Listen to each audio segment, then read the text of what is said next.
네, 자 오늘 4월 7일 아주 특별한 날입니다. 안철수 의원 기억하시죠? 지난 사흘 전인 금요일에 청와대를 방문해서 오늘까지 의견을 내놔라, 답을 내놓으라고 청와대를 압박했었죠. 자, 하지만 민주당 내부 사정 아주 복잡합니다. 청와대는 거부를 했고요. 관련된 얘기를 좀 나눠보겠습니다. 자, 오늘요. 고비가 될 것 같은데 안철수 의원의 지금 상황은 어떤 겁니까? 오늘 청와대가 답을 내는 거에 반응이 좀 나왔나요? 네, 안철수 대표가 오늘까지 기초선거 공천 문제를 두고 대통령과 회담을 하자. 네. 여기에 대한 답을 달라. 이렇게 데드라인을 못을 박았는데요. 네. 청와대 역시나 할 수 없다. 이렇게 답을 전했습니다. 다만 이제 안철수 대표와 제1야당의 대표라는 점을 고려해서요. 네. 그러니까 어떤 전화가 아니라 네. 박준우 대통령 정무수석을 직접 새정치연합의 국회 당대표실로 보냈습니다. 네, 지금 이제 만나고 나오는 박준우 정무수석 주변에 기자들이 한껏 몰렸네요. 네. 한번 장면을 보시겠습니다. 어떤 말씀하셨어요? 나중에 우리 대변인 통해서 말씀드릴게요. 그래도 좀 어떤 말씀 좀 전달하셨는지요? 글쎄 그 내용을 포함해서 이쪽에서도 브리핑을 할 거고 우리 청와대 대변인 통해서 좀 분위기는 어떠셨어요? 이왕 오셨으니까 한 말씀 좀 부탁드립니다. 분위기는 아주 정중하게 예의를 갖춰서 그 사과나 유감의 뜻은 전혀 없었다는 말씀이시죠? 그 점에 관해서 저희 뭐에 대한 사과를 기초공천 공약에 대해서요.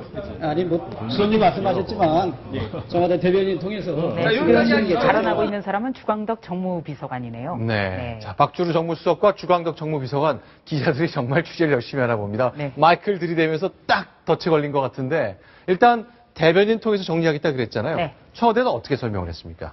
네. 일단 안철수 대표가 회동이 끝난 뒤에 기자들을 만났는데요. 네. 이렇게 얘기를 했습니다. 네. 각 당이 지방선거 체제로 전환하고 있는 마당에 네. 정치적 문제를 이야기하는 게 시기적으로 적절치 않다는 게 박 대통령의 입장이다. 이런 말을 그대로 되풀이하더라. 이렇게 얘기를 했고요. 특이할 사항, 대통령 정무수석 비서관이 국회에 있는 야당 대표실을 찾았는데 회동 시간 딱 10분 걸렸습니다. 아, 잠깐만요. 지금 보시는 대로 박준우 정무수석과 주광덕 비서관이 김한길 안철수 대표를 같이 만났는데 딱 10분 만났어요? 네.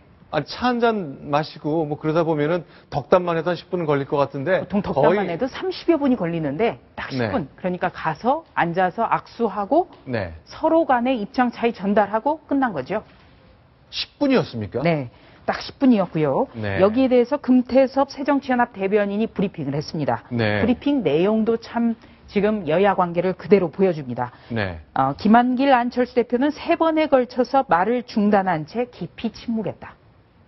잠깐만요. 그게 무슨 얘기입니까? 3번에 걸쳐서 말을 중단한 채 깊이 침묵했다? 그러니까 박 대통령과 청와대의 입장. 네. 그러니까 기초선거 무공천 문제는 대통령이 나설 게 아니라 여야가 협의해서 법을 고치면 된다. 이 얘기를 되풀이했다. 네. 그래서 3번씩이나 깊이 침묵하고 말이 끊어졌다. 그리고 말을 잃었다 그 뜻이고 양자 간에 말 없이 침묵이 흐른 게 3번이나 있었다 그 얘기네요. 그러니까 서로 간의 입장 차이만 확인했다. 이렇게 보시면 되겠습니다. 그리고 네. 금태섭 대변인이 이런 얘기도 했습니다. 네. 대화 분위기는 굉장히 무겁고 어두웠다. 보통 무겁고 어두웠다 해도 그 대변인 통상적으로 참 시종 화기애애했다. 네. 이렇게 표현하는 게 상례인데요. 네. 오늘 금태섭 대변인 대화 분위기는 굉장히 무겁고 어두웠다. 이렇게 표현을 했습니다. 아, 그렇군요. 자, 10분 만에 끝난 이유를 알겠습니다. 네. 그야말로 10분 만에 끝난 이유를 뭐 미루어 짐작할 수 있었을 것 같은데요. 하지만 청와대 생각에서 보면요. 사실은 기초선거 무공천 문제가 청와대한테만 이럴 것이 아니라 그쪽 귀당의 사정도 복잡하지 않습니까?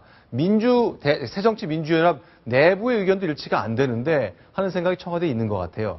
그래서 그런지 어제부터 야권에서는 상황이 굉장히 긴박해졌습니다. 저희가 지금부터 준비한 영상 보시겠는데요. 어제 국회에서는 민주당 그리고 새정치민주연합 주변에 관련 역할을 많이 했던 학자들이 갑자기 모였습니다. 그리고 회의를 했는데 이런 분위기였습니다. 영상 보시겠습니다.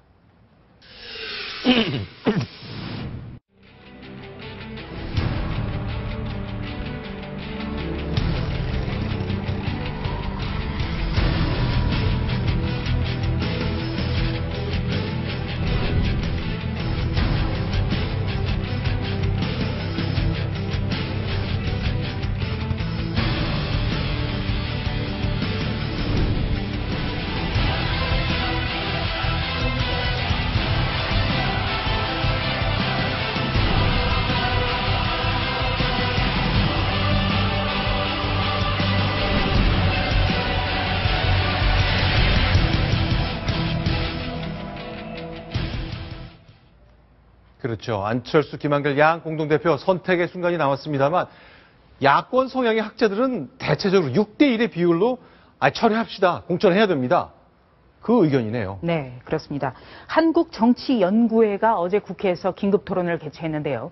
대개 일요일 날 어떤 일정을 잡는 것은 정치인입니다. 네. 이렇게 교수들이 일요일 날 긴급 토론회 이렇게까지 이름을 붙여서 토론을 한 것은 참 이례적입니다. 네. 그만큼 무공천 의제를 서둘러서 정리해라. 이런 압박이다. 그리고 이런 압박 차원에서 토론회를 긴급하게 개최했다는 점을 주최 측에서 설명까지 했습니다. 아하. 예.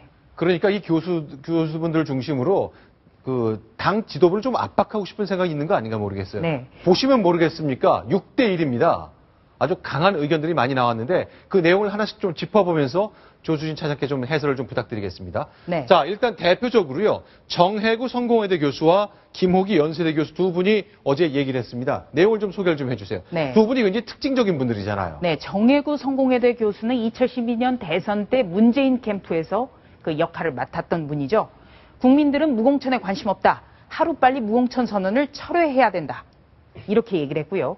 김호기 연세대 교수의 경우에는 2012년 안철수 캠프에서 정책 멘토를 했습니다. 네. 그런데 새정치연합은 남은 일주일 내 지지그룹과 국민에게 묻고 그에 따를 수밖에 없다. 그러니까 사실상 재검토해야 된다는 겁니다. 이 두 분은요. 네. 2012년 양 대선 캠프에 있었기 때문에 네. 사실 기초선거 무공천이라는 대선 공약을 세우는데 일정 역할을 한 사람들이거든요. 그랬던 사람들이 지금 와서 재검토해야 된다는 겁니다. 자, 이 두 교수를 정리하자면 안철수, 문재인, 안철수의 단일화 논란이 계속 있었던 그 대선 직전 상황에 각각 캠프에서 정치 관련 공약을 만든 분들이거든요. 그분들은 결국 문재인 후보가 단일화된 후에 내놓은 기초선거 무공천하겠다는 공약을 직접 만든 분들이지만 이젠 아니다. 그런 얘기를 하는 거네요. 네. 그거는 무슨 뜻인가요? 그러니까 대선 공약이라는 거는 그야말로 대선 때 네. 어떤 국민과의 약속 차원에서 이러이러한 걸 하겠다. 네. 이렇게 한다. 그리고 최대한 지켜지는 것이 맞다. 그러나 그 공약이 잘못됐다면 진솔하게 사과하고 하루빨리 정책을 바로잡아야 된다. 이런 논리입니다. 자, 그러면요. 우상호 의원 얘기도 좀 봤으면 좋겠습니다. 이 자리에 있었는데 김한길, 안철수 두 대표에게 무공천 처리하는 것을 맡기는 거 이거 이 두 분이 직접 약속도 했고 선언도 했는데 말 바꾸라고 하는 거 아니냐. 너무 가혹하다. 그러니 전 당원 투표를 먼저 하자. 그 결과에 따라 두 대표가 자연스럽게 전 당원의 뜻을 반영하는 식으로 좀 명분을 하자. 주자는 거죠. 그러니까 어떤 회분을 할 수 있는 명분을 네. 바로 전당원 투표에서 찾으면 된다라고 해법을 제시했는데요. 네. 우상호 의원의 경우에도 2012년 대선 때 문재인 캠프에서 대변인을 했습니다. 그렇네요. 네. 자, 그러면 이제 일단 그 유일하게 그래서는 안 된다고 얘기한 그 이대근 논설위원 얘기를 좀 듣기 전에 실제로요. 그 이제 당을 취재하시면서 새정치민주연합 전체 중에 안 된다. 이거 새정치의 중요한 요소이기 때문에 끝까지 가야 된다고 얘기하는 분들의 비중이랄까 숫자가 얼마나 되나요? 뭐 숫자화할 수 있을지 모르겠습니다. 6.4 지방선거가 가까워질수록 기초선거 무공천 반드시 관철해야 된다라고 얘기하는 분은 네. 지금 안철수, 김한길 두 대표밖에 없습니다. 둘밖에. 예. 그러니까 많은 수의 사람들이 기초선거 무공천 문제는 박근혜 대통령의 대선 공약이기 때문에 박 대통령이 지켜야 된다. 네. 박 대통령이 의견을 내야 된다. 네. 이렇게 박근혜 대통령과 여당을 압박하고는 있지만 그 기저에는 왜 우리만 해야 되느냐. 네. 이런 불만이 있는 거죠. 아, 그렇군요. 일단 그럼 그 분위기를 좀 저희가 알았고요. 자, 경향신문의 이대근 논설위원은 조금 다른 의견을 내놨네요.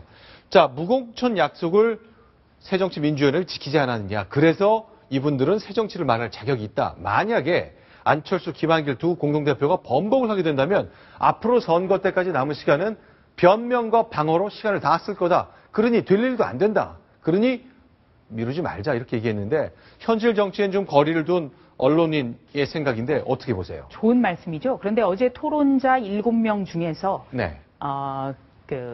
문재인, 안철수 전에 대선에 참여했던 네. 두 분과 전혀 한 번도 같이 일하지 않았던 사람, 네. 유일한 사람입니다. 아, 그러니까 현실 기자이기에 앞서서 네. 현실 정치에 참여하지 않았던 분이죠. 네. 그리고 또 이대근 논설위원 같은 경우는 이 점도 걱정을 할 겁니다. 네. 그러니까 안철수 의원의 경우에 그 대선에 참여하겠다, 대선에 완주하겠다 이 얘기를 중간에 접었고요. 네. 또 한 번은 안철수 신당으로서 독자적인 새 정치를 보여주겠다. 네. 이렇게 올 초에 선언을 했습니다만 37일 만에 접었지 않습니까? 그렇죠. 그런데 이번에도 기초선거 무공천에 대해서 무공천하자. 네. 반드시 지켜내겠다라고 했다가 이번에 철수하면 정말 안철수식 새 정치는 철수 정치가 아니고 뭐냐. 네. 이런 비판을 들을 수 있다. 이 점을 좀 지적한 것 같습니다. 그러니까 지금 예. 지금 이 7분의 토론자들이 지금 다 한 사람을 지금 바라보고 있어요. 결국엔 지금 안철수 대표의 마음이 지금 제일 궁금하고 그렇습니다. 중요한 건데 사실 지금 안철수 대표는 무공천에 거의 승부수를 건 셈 아닙니까? 네. 오늘 청와대를 향해서 최후 통첩도 했고 자 그러면 물론 안철수 대표의 마음을 제일 잘 아는 사람은 본인밖에 없겠지만 만약에 본인이라고 생각한다면 이걸 어떻게 자평하고 있을까요? 지금 이 상황을. 네, 새정치연합에 오늘 이제 몇 분 의원을 오전에 만나봤는데요. 네.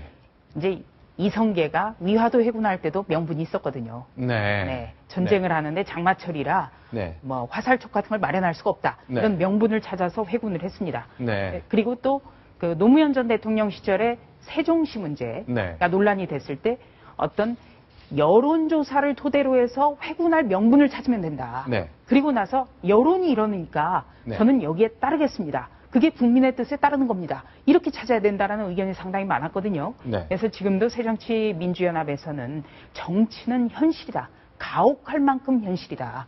이 풀뿌리 조직이 망가져서는 총선 대선을 이길 수가 없다. 그러니까 안철수 대표가 당내 어떤 전당원 투표라든지 여러 가지 여론을 들어서 지금이라도 하루빨리 철수해야 된다. 이런 얘기가 제가 많죠. 방금 말씀하실 네. 때, 하나, 예. 그 세종시 얘기를 하셔서. 근데 사실 박근혜 대통령 그러면 원칙과 약속을 굉장히 중요하시는 분 아닙니까? 그래서 당시 세종시 문제도 MB 수정안에 굉장히 극렬히 반대를 했었고, 그랬는데 지금은 좀 거리를 두고 있는 네. 모습이거든요.